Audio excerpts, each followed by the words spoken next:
Olá pessoal, Guilherme Lima, Evolua Papo. Vamos bater um papinho hoje aí sobre a questão das idolatrias, né? Gostaria de começar, esse EP dizendo que eu respeito, quem ainda precisa ficar adorando pessoas ou ideias, mais do que o resto tudo, né? E nesse sentido, eu também considero, que esse é um costume bastante comum, nas nossas sociedades atuais. E por que eu diria, que este é um costume desnecessário, né? Eu diria que basicamente é porque uma entidade ou uma pessoa evoluída, eu acho que ela não tem essas necessidades, de ser adorada, né? Eu diria que para uma personalidade evoluída, o seu ego é aquilo que tem menos importância, né?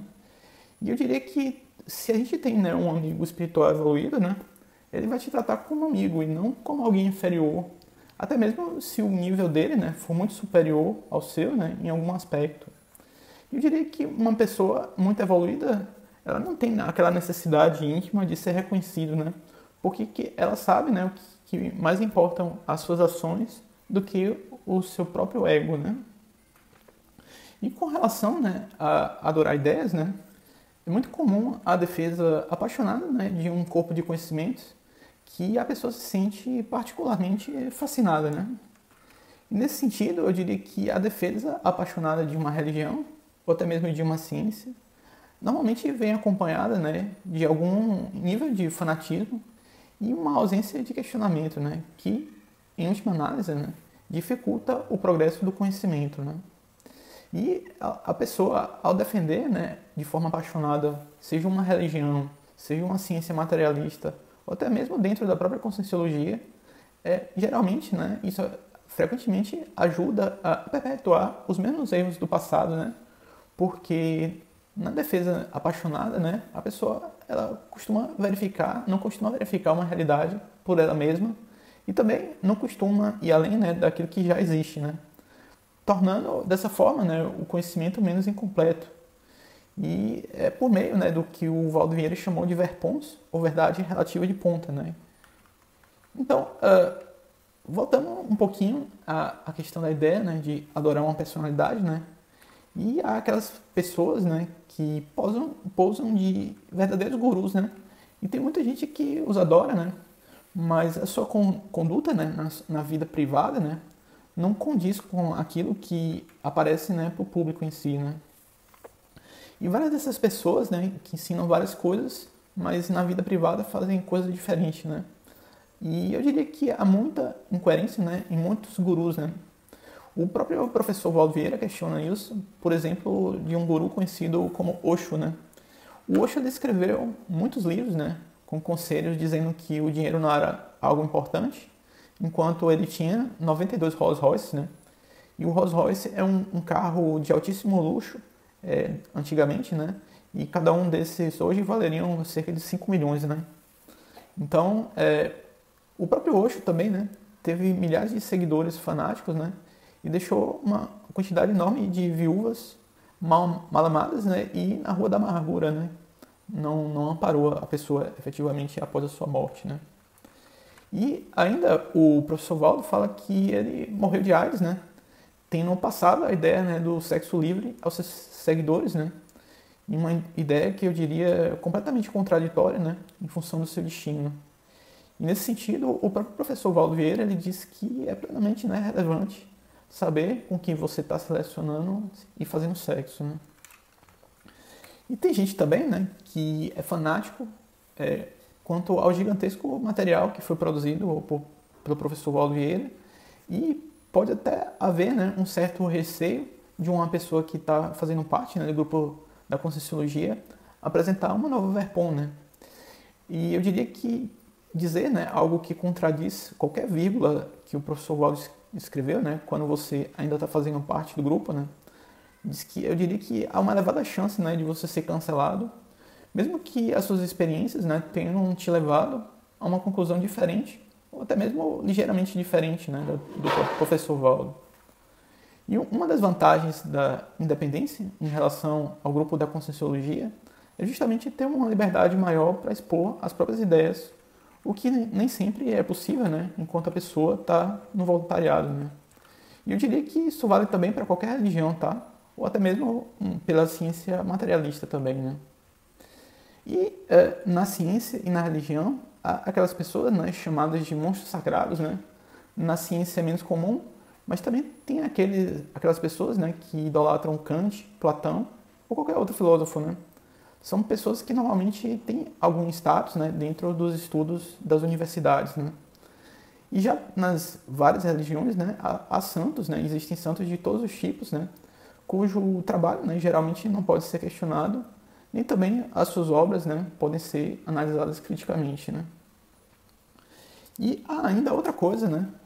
E é a questão da idolatria a livros específicos, né? Como a própria Bíblia e o Corão, né? E eu diria que são livros que não são atualizados, né, há algumas centenas de anos, né? E a ideia passada pelo professor Valdo Vieira é deixar aí para quem ainda precisar disso, né, para evoluir. Mas ele informa, né, que esses livros, né, não deveriam ser considerados as últimas verdades, né? Muito em função das limitações que as pessoas na época tinham, né, na época que eles foram escritos, né, efetivamente, né? E o fato de se poder, né, extrair bons conselhos, em alguns casos, em um livro como a Bíblia ou o Corão, não implica, né, que ele é a última verdade sobre tudo, né? E até mesmo porque a nossa compreensão do universo, né, mudou de séculos para cá e é bem distinta daquilo que a gente já consegue entender hoje, né? E também, né, isso não muda o fato de que há várias passagens simbólicas na própria Bíblia e às vezes isso meio que induz ao erro, né, para pessoas que interpretam a Bíblia de forma literal, né? E ainda tem a questão da idolatria, né, a uma religião específica, né, ou a uma metodologia específica, ou às vezes a uma ciência específica, né? E eu diria que isso costuma ser perigoso, né, em função de possíveis pontos cegos, né? E eu diria que importa não ter preconceito, né, de onde a gente vai extrair um conhecimento, né? Uma pessoa que, por exemplo, permanece só lendo os clássicos, né, da Conscienciologia, ela está correndo um elevado risco, né, de não contribuir com nada de novo para si mesmo e até mesmo para a própria Conscienciologia, né?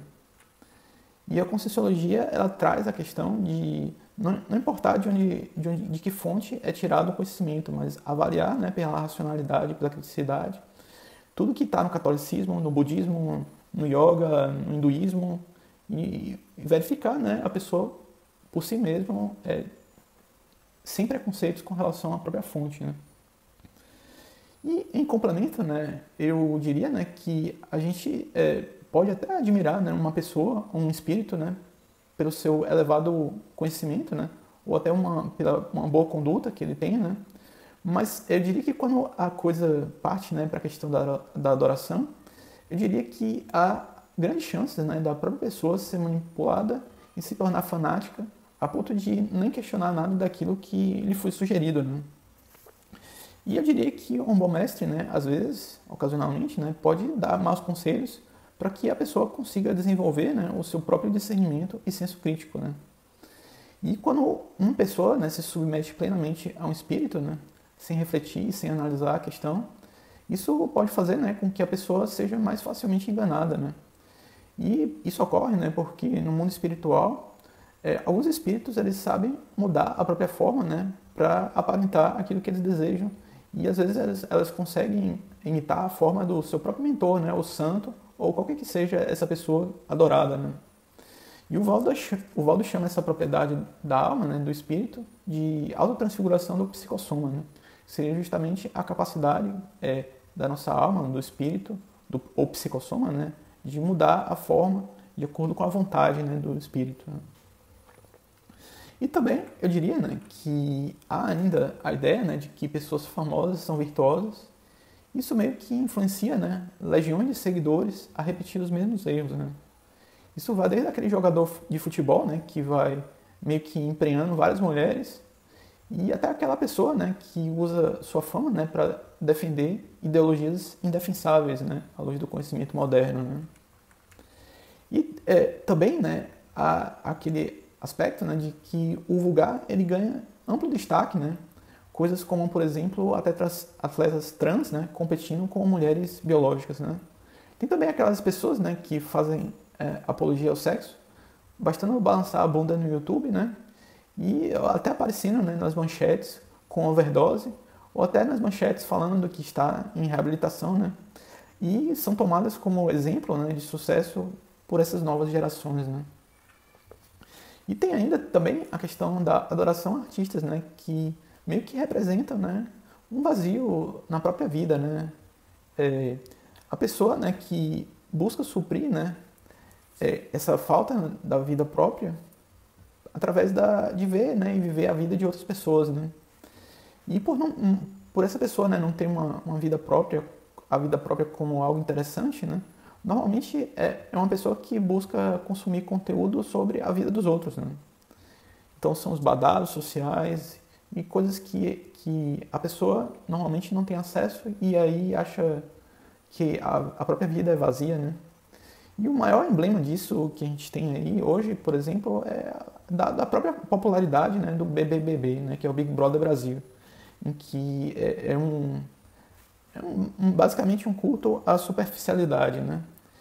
E eu gostaria de finalizar na arte, com a recomendação na arte, mas eu praticamente desconheço, né, algum filme ou série que tratem bem, né, dessas questões da idolatrias, né? De modo que se você tiver alguma sugestão, deixe um comentário aí embaixo, tá? Valeu? E se você curtiu desse vídeo, deixa o seu curtir. Se você quiser comentar alguma coisa, comenta aí. Se quiser ajudar a gente, compartilha. E é isso que eu tinha para dizer hoje, pessoal. Um grande abraço. Tchau, tchau.